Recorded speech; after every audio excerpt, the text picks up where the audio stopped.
Hello everyone. Today we are diving into an essential concept in Python programming, that is variable scope. This is critical topic that determines how and where variables can be accessed or modified in your code. Whether you are writing a simple programs or complex systems, understanding variable scope will help you avoid errors and write clean, efficient and predictable code. So let's get started with the variable scope.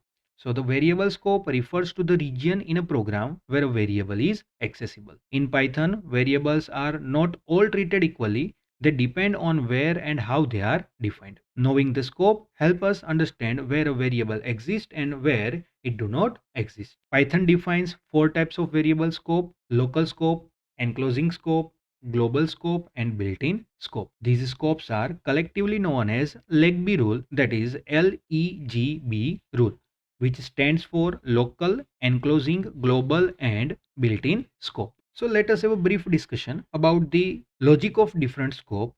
So the local scope, so if the variable declared inside a function belong to the local scope, they can only be accessed within that function only. Once the function execution is complete, these variables are automatically discarded. When variables defined in an enclosing function, that is function inside another function, these are in the enclosing scope. These variables are accessible to the inner function, but they are not global. If variables are declared outside any function or block, they all are belong to the global scope. And these variables are accessible throughout the program unless they are shadowed by the local variables. And Python has a set of built-in functions and keywords such as the len, range that we are using in our for loop also, which are always available unless overridden. Now to understand how these variables can be accessed and where they can be accessed, let us go to the VS Code. With one program, we will understand the area of different scopes. So here in the program, as you can see, one variable is defined global factor equal to 1.5, and this variable is defined outside the function but inside the program. So this variable can be accessed throughout the program from first line to the last line. So this variable is known as the global variable. Next, we have created the calculate torque function. It is having two arguments, and within this one variable is created pi equal to 3.1415. So this variable is declared inside the function, so it is known as the local variable, and this variable can be accessed up to the limit of this calculate torque function only, and this one is limited up to this specific area, that is from line number 4 to 18. But after line number 18, this pi named variable gets automatically discarded. Now within this calculate torque function, you are also seeing another function is created, that is define adjust torque. So within this function, one variable is created, adjustment factor. So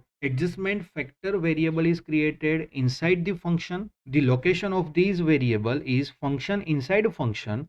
So this variable is known as the enclosing variable, and the scope of this variable is up to this defined function only, that is adjustment torque. Next again, torque variable is created, adjusted torque variable is created. All these variables are created within this defined calculate torque function only. So the scope of that function being the local, they are limited up to this defined function only. After that, you will see the print function. So we are every time printing our required data using this print function. So this print is inbuilt function, and this can be accessed anywhere in any of the program based on the requirement. So here you can see that we have used global variable, local variable, enclosing variable and built-in functions also to show you how these variables can be accessed within that scope. So in current section, all the variables are managed very well and utilized very well, so we are not getting any errors. So let us run the program. Here we need to input the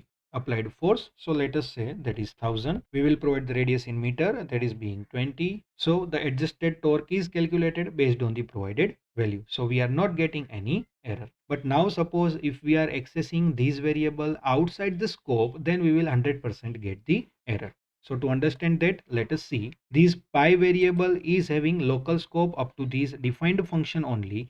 Now suppose if I am accessing after the line number 18, I want to print variable pi. So here you can see that it is representing the error, that is pi is not defined, and it is due to the reason that after completion of these function, automatically pi variable gets discarded. So knowing the variable scope help us to understand where these variable exist and where we can access these variable based on the need. So I hope you got the idea how the different variables that we can provide into the program and how we can make use of that variables based on our requirement.